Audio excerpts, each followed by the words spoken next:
what your typical mom, dad want their schools to concentrate on? Yeah. Reading, writing, and arithmetic. Because that's what's going to get you to the next level. I really want to do some polling on that, Jim. I honestly want to ask American parents, like, what is your expectation? Because I think American parents' expectation for what they want out of public schools has not changed. Yep. But I think the goal of the government schools has changed. I don't think they want functionally literate children. I don't think that's a priority anymore. No. I think they want politically literate children who will be social justice warrior activists.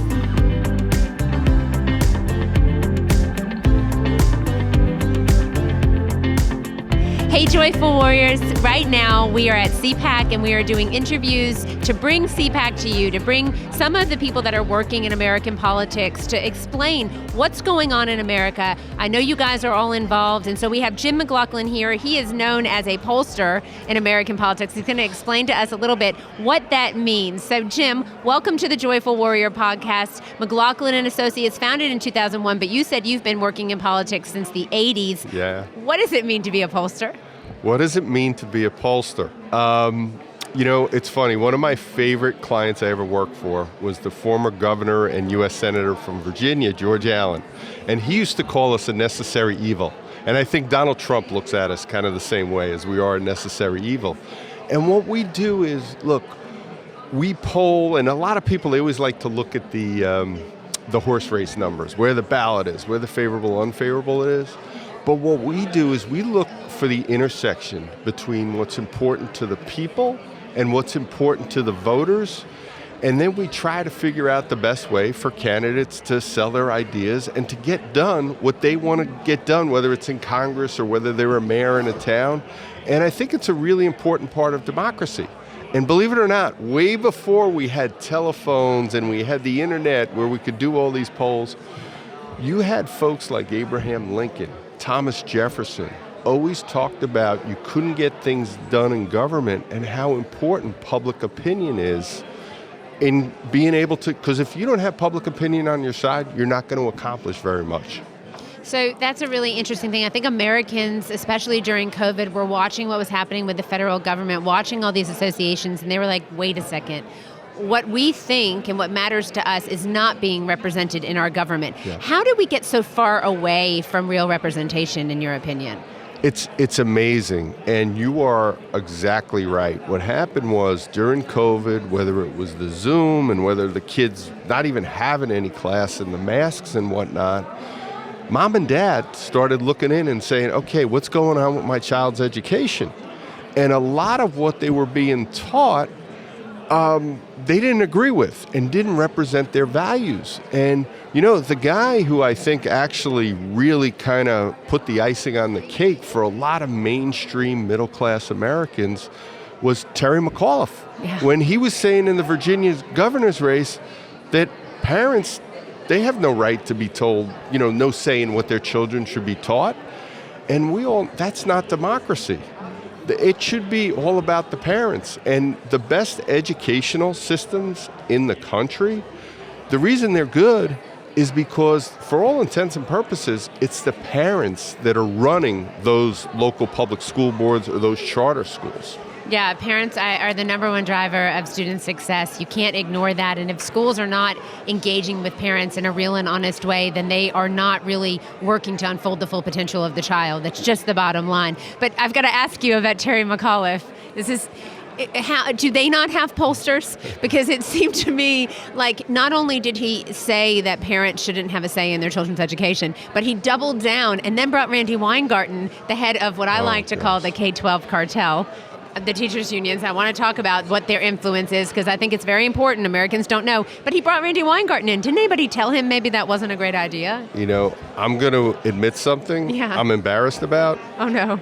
Randy Weingarten, she went to my high school. She was a little bit older than I am. Okay. And look, she's not an educator. I know she'll claim to be an educator, but the truth of the matter is she's a left-wing Democrat political operative. And that's the problem, is because the left wing has taken over our schools at the end of the day. And you have somebody like Terry McAuliffe, he's been in Washington too long, he's been in government too long, that would just as you said, make a statement like that. Not only make it and not understand how to touch and how that wasn't, exactly, without a doubt. It was crazy. But he doubled down on it. Yeah, he did. But that's their thinking. Their thinking is that government knows best. Right. Government can raise our children better than we can.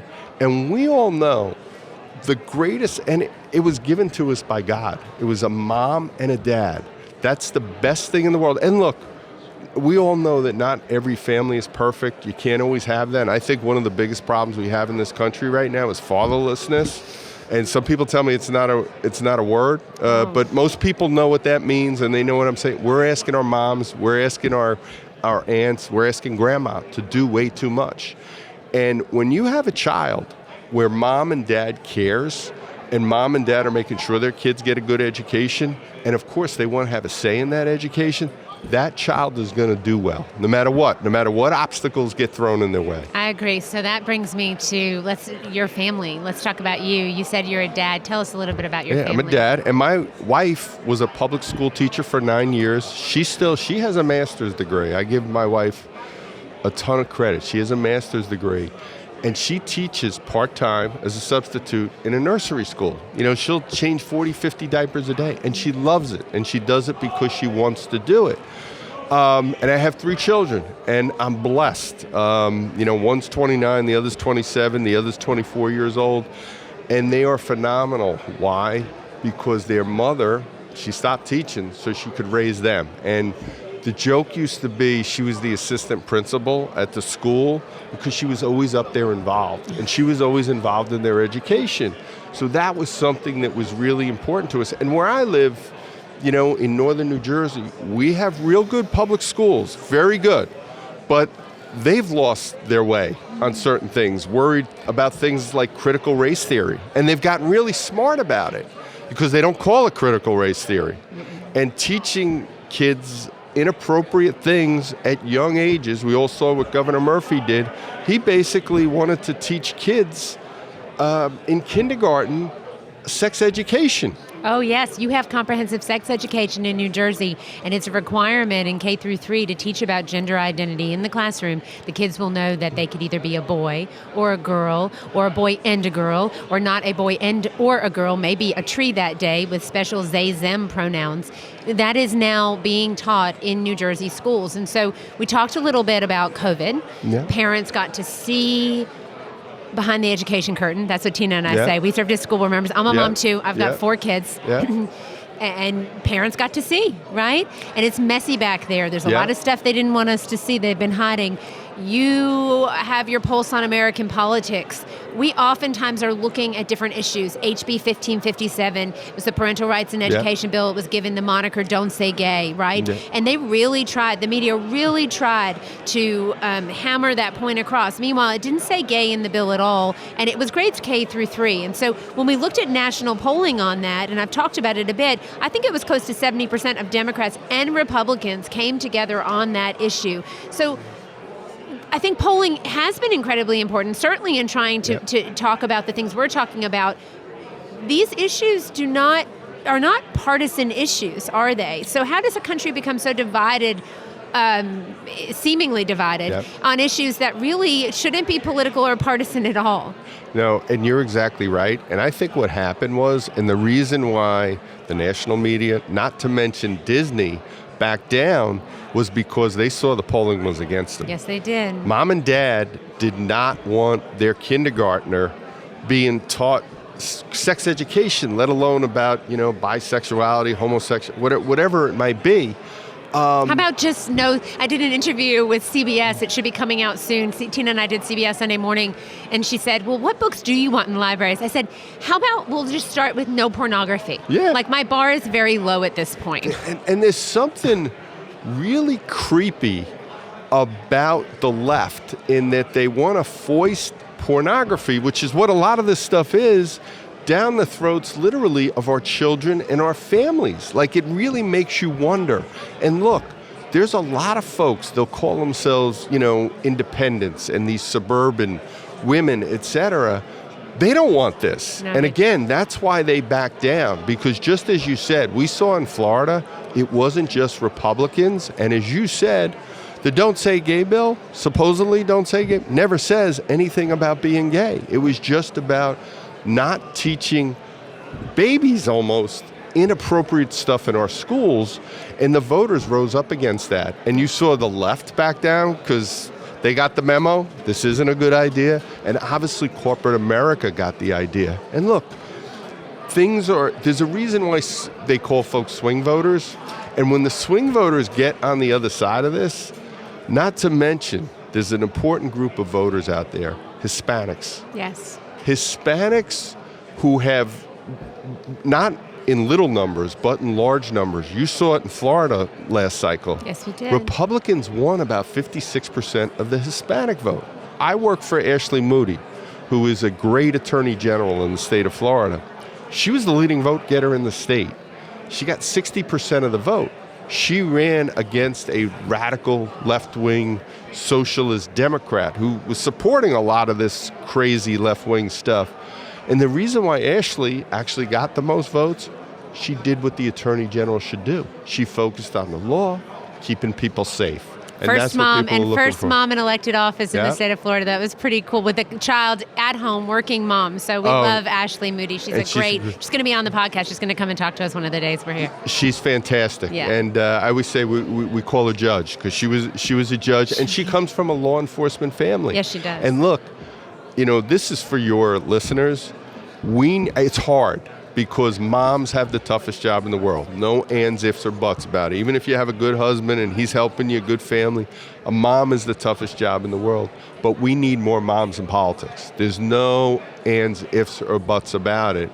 We have to get their perspective on issues and on life, because one thing I've learned, even though the NEA doesn't think so and the Democrats don't think so, there's a big difference for men and women. And God knew what he was doing when he made a man and he made a woman. And there's certain things that guys, we're just not good at, and we just don't do well. Yeah, we're ready to 86 feminism. Had brought us to a place where it told women that you had to try to be like a man instead of being everything you could as a woman. So I love that. Yeah, we're very, very much about empowering women and girls. So we'll just come to talk about some of the issues and where you think the pulse of America is on some of these issues. We talked about the Don't Say Gay bill stuff. Gays Against Groomers, a big group of gay people that have said, please do not lump us in with everything that is happening. They want to protect the innocence of kids. I've been so thankful to see that group come up and have their voice heard on these issues of gender dysphoria, transgenderism. It seems like the federal government is pushing this stuff down, right? And you have these activist organizations pushing it up through the schools, right? Through all of the nonprofits. And the American people are left wondering, how did we get here? Yeah. So explain to us a little bit, because our moms are looking locally and they're fighting, right? But then they're looking at they're looking at Richard Levine, coming and saying this is what gender affirming care looks like, and our moms are saying this is at no time do we lean into mental illness with our children. Your child has anorexia. You're not like, okay, sweetheart, let's help you starve, and maybe we could go look at lap band surgery. You're not doing that, right? Even at the risk of your child saying, I might kill myself, you're still not going to be like, let me lean into this mental illness. And so American parents are trying to parent through this like they would any other issue they're dealing with, but it seems like there are a lot of forces against them. So again, how did we get here? Without a doubt. And you know what the interesting part is? Look, teachers, there is nothing other than having a great mom and dad. There's nothing better than having great teachers. Yes. I'm an old man, and I still talk to several of my high school teachers. I believe because they had such a big impact on my life, my basketball coach and whatnot. I'm still really close to those folks. And a lot of the teachers, they are phenomenal. They don't like this stuff. No, they don't. And they're being told, instead of teaching, things like basic history, they're being told to just tell them, America's not a great place. They're being told, and look, my sense of it is, and we've done some survey research among teachers, they're uncomfortable with a lot of these topics and a lot of these subjects that they're being mandated, especially in these blue states, that they have to teach. Yep. And look, what your typical mom, dad want their schools to concentrate on? Yeah. Reading, writing, and arithmetic. Because that's what's going to get you to the next level. I really want to do some polling on that, Jim. I honestly want to ask American parents, like, what is your expectation? Because I think American parents' expectation for what they want out of public schools has not changed. Yep. But I think the goal of the government schools has changed. I don't think they want functionally literate children. I don't think that's a priority anymore. No. I think they want politically literate children who will be social justice warrior activists on their behalf. That's exactly right. And you think about it. It's another example of the left. And the worst part is there's a communist Chinese influence to this stuff, where they're literally coming in, buying our colleges and universities. And then you have these left-wing activists basically taking over our local school districts. What are they going to be teaching then?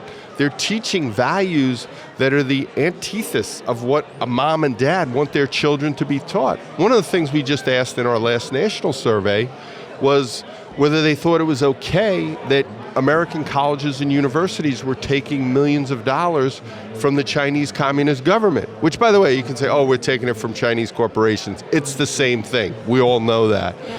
And well over 60% of Americans said no, they did not like that. They're not comfortable with that. They're not comfortable with them buying the media. And it's one of the things that the left is really good at, is taking over our institutions. Because what do we do as conservatives? We worry about our families, we go to work every day, we take care of our kids, we go to services and whatnot. We're not involved in all this social justice warrior stuff, but you know what? One of the things we've learned, and it's great that Moms for Liberty is out there, you're showing us all how to be activists and how we can make change, because the American people want change now. They do want change, and they want a brighter future for their kids. And I think one of the important things that people don't always realize is that our moms are raising the next great generation of patriots for this country who are going to understand our founding and are going to fight for freedom. So It's really amazing. This is, we always say we're just getting started, and we know that our kids are going to continue to carry that torch. Last question for you. Let's talk about teachers' unions. Someone said to me recently that approximately 15% of DNC delegates are actually members of the teachers union. I have said before, I think they are the foot soldiers of the progressive far left. They continue to push curriculum into our schools that has a real globalist agenda. UNESCO, UN, Becky Pringle was just speaking at the United Nations talking about community schools. This is where they want to make the community the hub of everything, the school the hub of everything happening in the community. How much influence do teachers unions really have? Tina and I think quite a bit. And then how are we going to reclaim and reform public education with the K-12 cartel, as I like to call them, in control in the way that they are? Oh, without a doubt. Because they literally run the Democratic Party. Whatever they want, think about it. You've got the Joe Bidens of the world and Barack Obama.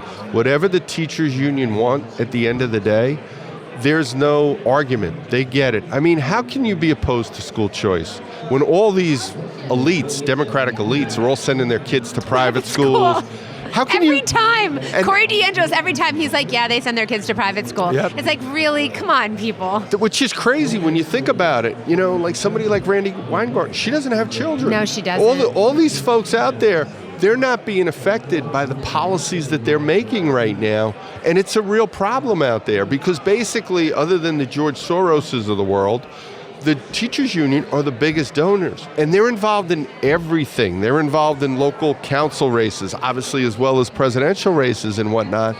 And again, they're leaders in their organization. They're usually not educators. They may have had an education degree or been a teacher at some point, but they are Democratic political operatives.